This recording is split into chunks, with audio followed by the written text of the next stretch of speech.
Now, a year ago today, South Africa's lockdown was announced and the restrictions came into effect on the 26th of March. 12 months later, there are many questions about when the country will begin its mass vaccination program with the hope of slowly returning to normal. To help us understand where South Africa stands, we're joined now by Professor Mosa Moshabela, the Dean and Head of the School of Nursing and Public Health at UKZN. A very good afternoon to you, Prof. Good to have you with us this afternoon. A year of the lockdown. Talk us through the country's vaccination journey thus far. Thank you, Thami, and greetings to your viewers. I think that the vaccination journey in South Africa has been really interesting, and I must say that in the public sphere, what we understand is that there's a perception that the country has delayed its response to the vaccination preparation and so forth.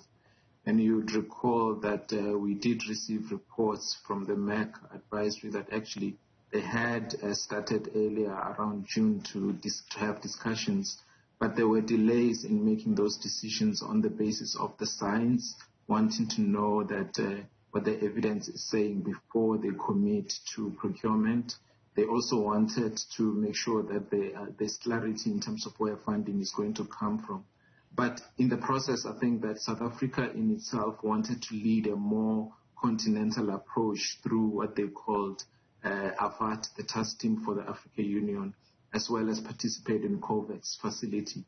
Now, it's been interesting because when the second wave hit in November, December, and the variant came, there was a lot of pressure for government to procure vaccines. And the vaccines that government procured were from the Serum Institute of India.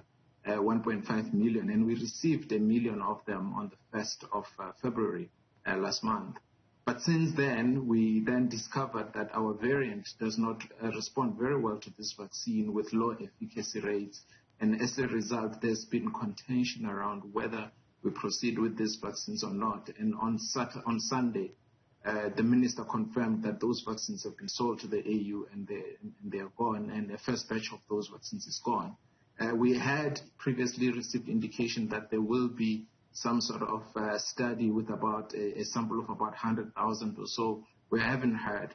And I must say that I think ever since the Johnson & Johnson implementation study has been launched under Sisonke, there's been a lot of silence on the side of government about the national government rollout. And we have clarified that the study is different, which is informed by work that was done in the previous Johnson & Johnson study, that ensemble that has been completed, translated into Sisonke, which will receive 500,000 doses for free from Belgium, Johnson & Johnson, as part of just supporting South Africa, and they will be used for healthcare workers. That's where we are at. We don't know any more than that.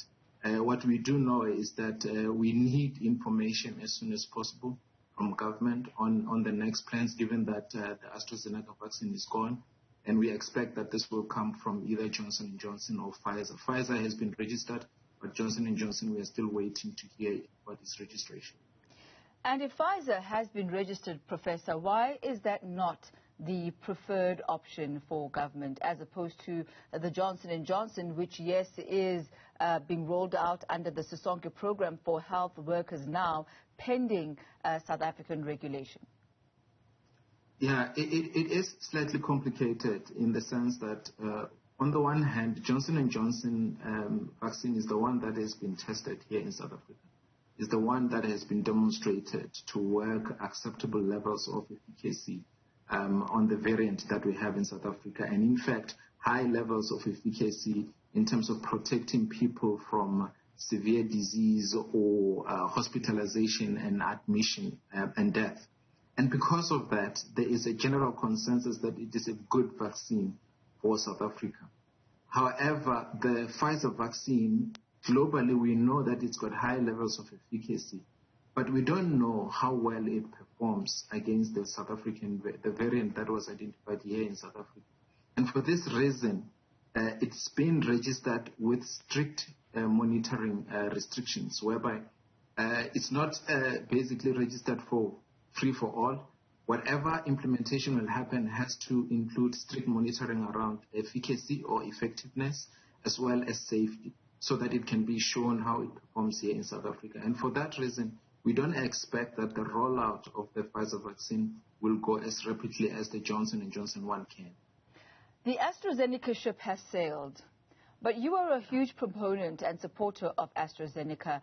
Tell us why. At some point, you also said that AstraZeneca could actually be administered to those who are not severely ill.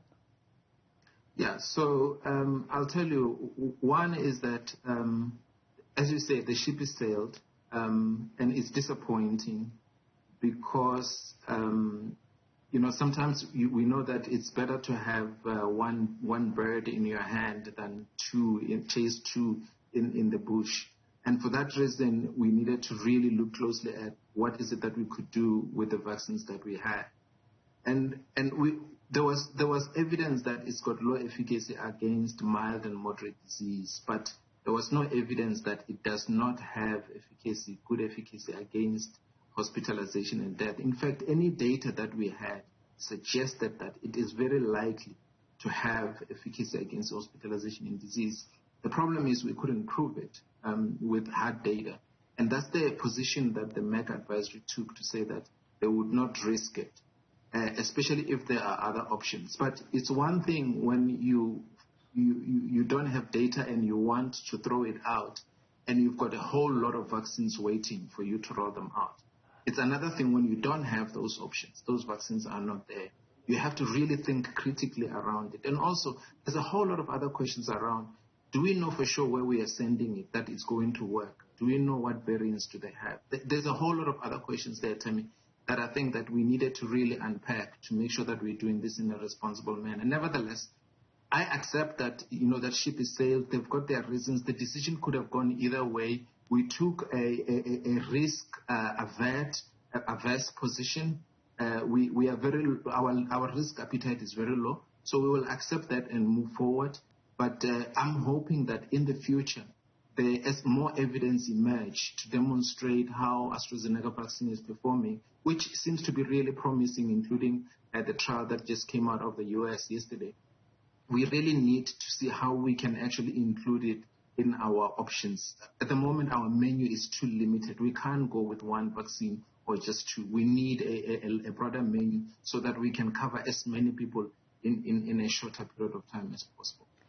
You made reference to a bird in the hand being worth two in the bush, and now that even our bird in the hand is no longer here as far as AstraZeneca is concerned, what is the likely impact of South Africa not having the Johnson & Johnson vaccines at hand now to begin the mass vaccination process?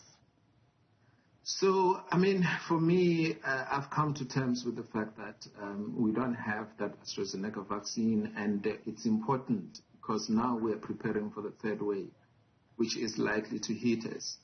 And because of that, it was a different matter, Thami, when you approach a third wave and you know that you've got a vaccination rollout that is roaring. Because then if you have that vaccination rollout, you can say, let's protect healthcare workers. Then that helps you to protect the integrity of the healthcare system.